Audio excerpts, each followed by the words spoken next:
Okay, I figure it's about time I get off my figurative butt and onto my literal butt and finally do part 4 of my Criterion Collection, so let's not waste any more time here. We have Slacker, Richard Linklater's, actually I thought it was his debut film, but actually his debut film was It's Impossible to Learn to Plow by Reading Books. Yes, you may have guessed that's an extra on here, which I don't think I've watched. I've watched the movie, I think I watched it with a commentary, I don't think I watched quite a few. There's 2 discs here.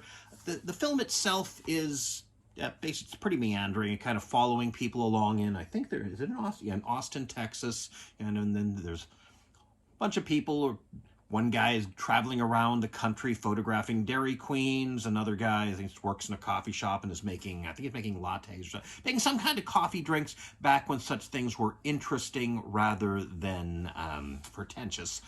And this person who has some conspiracy theories about the Smurfs and the relation to Hindu mythology, and then somebody else who has supposedly one of Madonna's pubic hairs, and somebody else who has I don't know. It's hard to explain, but it is interesting. And I mean, I'd heard of it, and I'd read about it. This is the mic in the title here. I remember I thought I was going to finally be able to see it when I had Dish Network, and I got the Independent Film Channel, and they were going to show Slacker in a late night time slot, and then well, I don't know how it is now, but at the time, Dish Network figured that even though the Independent Film Channel was a 24-hour channel, they could preempt those late night hours to show infomercials. I forgot there were all these extras.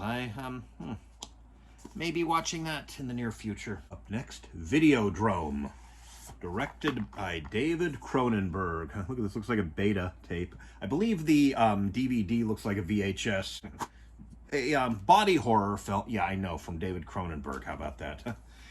Very interesting. It's some of it's based in reality of the time this film was made, which was, what, 1983. Cable was just becoming big in Canada, well, in the US too, but a lot of cable channels really weren't covered by whatever the Canadian equivalent of FCC guidelines is, so they would import stuff from other countries that was often pornographic in nature. Weird stuff starts happening to this guy. His body horror. There's a TV made of flesh. There's some really good practical effects. I mean, most of them still hold up today. There's one where, oh, wait a minute, I can kind of see that looks fake. Maybe I shouldn't be watching it frame by frame. Very interesting film. Your results may vary. You do need a strong stomach for a lot of Cronenberg stuff. Now we head into uncharted territory, which for this series of videos I'm defining as movies that I have not seen in any way, shape, or form, other than, well, brief clips or reviews on podcasts or whatever don't count. Dazed and Confused, this is basically Richard Linklater's follow-up to Slacker. In between, he did do this 4-hour video of countdowns and end pieces from, I believe it was Austin Film Society submission, entitled Heads I Win, Tails You Lose. From what I remember hearing of this, it has to do with high school comedy sort of thing. Well, I mean, I was coming of age during the 80s with the teen comedies, some of which were teen sex comedies, and the nice thing is the video store didn't card if you rented R-rated movies, and, well, let's not make myself out to be even more gutter-minded than I already am. Well, another thing I need to get around to watching, and I think I'll enjoy it. Hey, more uncharted territory. Stranger Than Paradise, directed by Jim Jarmusch. Another name I've heard of but don't really know much about. I mean, Linklater, at least I've seen some of his stuff, and I can name... I think he directed Fast Food Nation, which I have actually seen.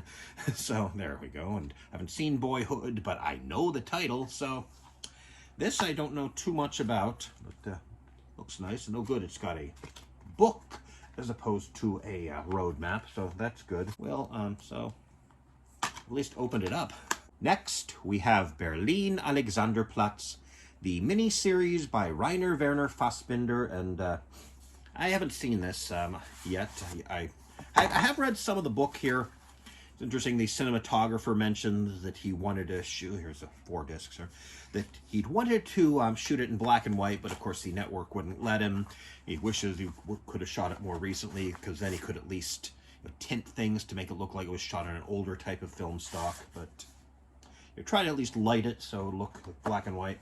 I really don't know much about it, but I definitely want to watch. Well, I gotta stop saying that. Do I really have any I don't want to watch? I mean, if I didn't want to watch them, I'd put them in this pile here to try to sell to FYE or give away or whatever.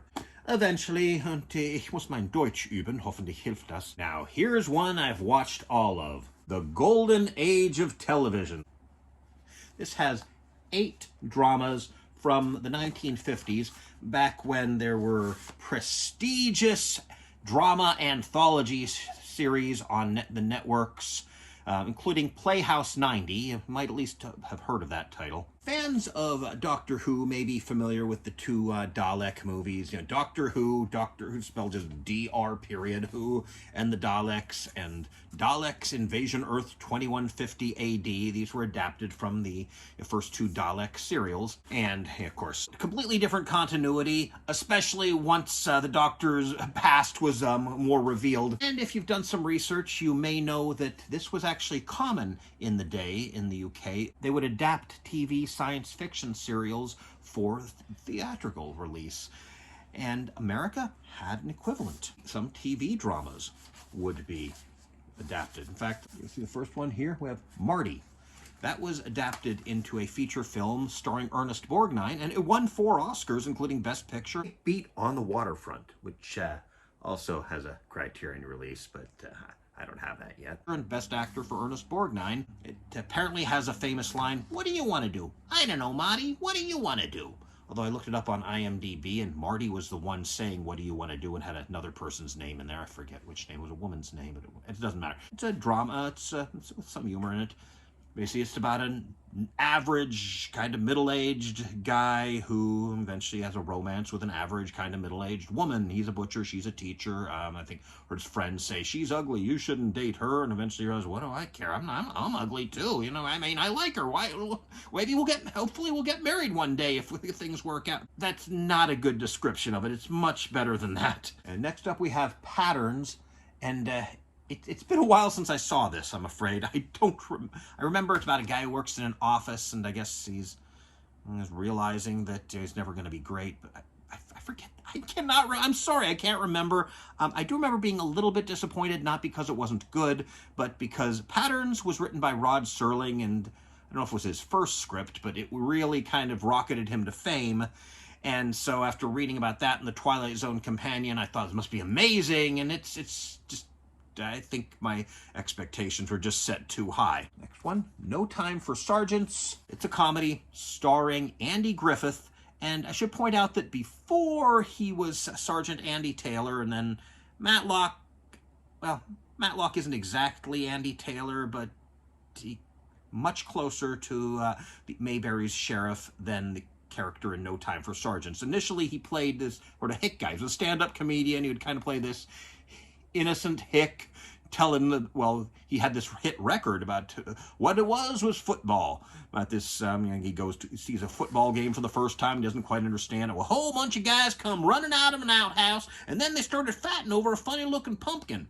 And there's an interview, I think it's on here, where he does Hamlet as that character. Well, he tells the story. Well, now, Hamlet lived back in the old country. He lived with his mama and his uncle, and his papa was dead. Now, you remember that, because that's going to be real important later. He plays a private who, I don't forget if it's in the Army or the Marines, but he drives this poor sergeant crazy at boot camp. He tries to be nice. It basically became Gomer Pyle.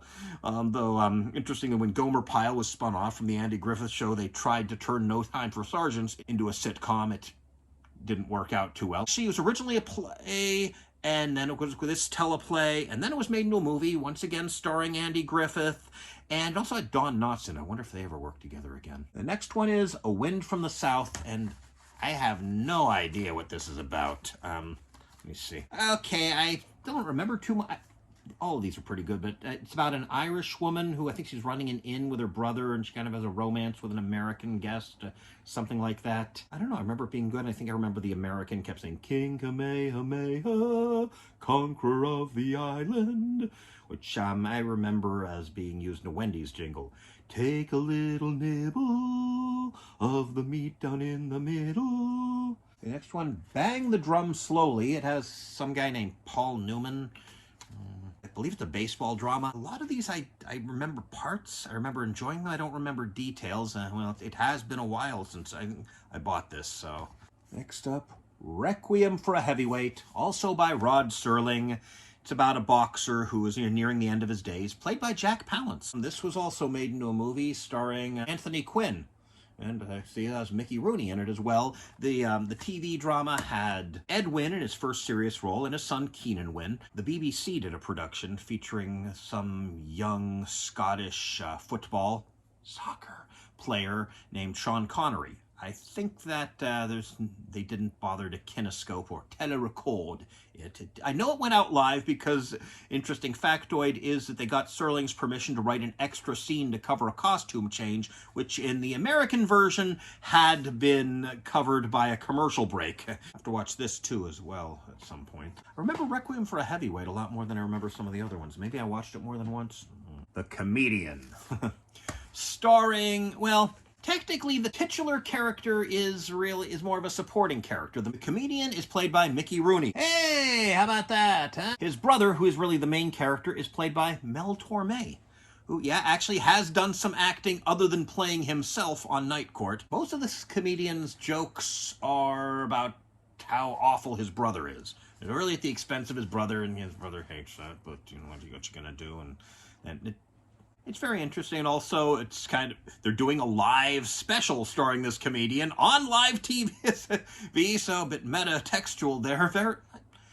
I enjoyed it quite a bit. And then we have Days of Wine and Roses. Now this one I just watched recently, mostly because I did want to discuss it in this video. It's about alcoholism. This couple fall in love and really bond over their love of alcohol, but eventually that causes a problem. And I think I might have mentioned that these are mostly live. This one, it's told primarily, it's a story told in flashback. The husband is talking at an AA meeting. He's telling his life story. The AA meeting stuff, and maybe some other stuff, it's a little hard to tell, was shot ahead of time on videotape, and then these went out live, obviously, and they were recorded via kinescope, which is basically sticking a film camera in front of a TV, and it wouldn't be hand cranked. That's pretty much what it is. There are some other technical things to compensate for the different frame rates. So the refresh rate of NTSC TV is 30 frames per second, approximately. I think it's more like 29.7 or something. And of course, film is 24 frames a second.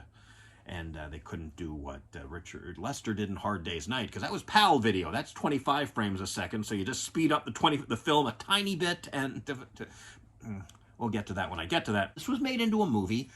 Directed by Blake Edwards. I was a little surprised. I looked at his filmography. He didn't just do comedies. I think later in his career that's all he did, and that's probably all he wanted to do. But I'm a little curious because well, one thing about these, they had, in these dramas, these prestige dramas, they had quite a bit of freedom. Usually I guess the sponsors pretty much controlled television at the time. Later on, the networks wrested back more control after the quiz show scandals. And also the fact is that prices have gone up enough that a single company can no longer afford to sponsor a TV show. But in Days of Wine and Roses, the couple sleeps in the same bed. And I mean, the one scene, the guy's, okay, he's doing a comical striptease, but still the existence of stripteases, that's kind of surprising. Although I've noticed, watching clips of Johnny Carson doing tea time movies, I was surprised at how much innuendo he got away with in the 70s, but on TV. But then again, it was late night TV, and he was the king of late night, so he could probably pretty much do whatever he wanted. The wife breastfeeds their baby. I mean, they don't actually show her nursing, even discreetly, but there's a scene, the husband wants her to drink with him, and she says, I can't on account of my milk. Ah, come on, it's the 20th century, just get her some formula. Regardless, it was made into a film while the production code was still in effect, so I'm sure it wasn't as strong as it was back when Hayes or Breen were in charge, but still, I wonder if they could have done those things. I'm guessing they probably didn't. Another thing is, I read a synopsis saying that the husband gets the wife addicted to alcohol because originally she doesn't like the taste of alcohol, but she likes chocolate, so he gives her chocolate liqueur until she's just as much of an alcoholic as he is. And that kind of goes against the point.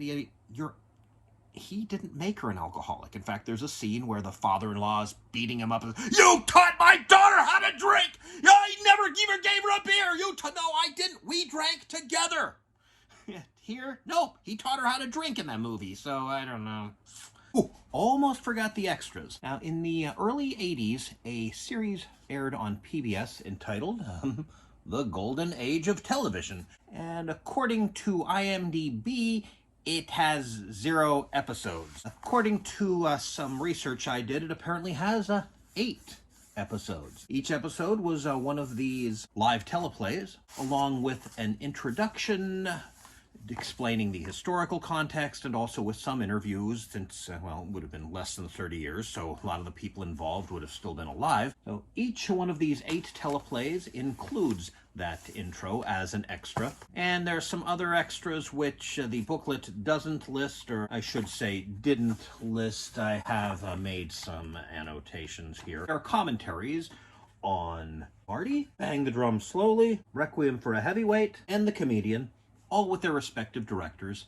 And The Comedian and Days of Wine and Roses both have excerpts from an interview with the director, John Frankenheimer, which was made for the PBS series. I don't know if maybe it's B-roll. It's rather interesting. I just watched the Comedian interviews, and he explains that unlike Days of Wine and Roses, where they had some pre-taped inserts, here they had apparently quite a few pre-filmed inserts, and the film, it takes about exactly 4 seconds of lead time, so the film clips had to be cued 4 seconds in advance, and this is all going on live, and wow. And, well, I'm not quite finished with this shelf, but I think I have no idea how long this is. It's long enough, especially since I added some inserts, as you can probably tell from the different lighting and angle, and probably additional stains on my shirt.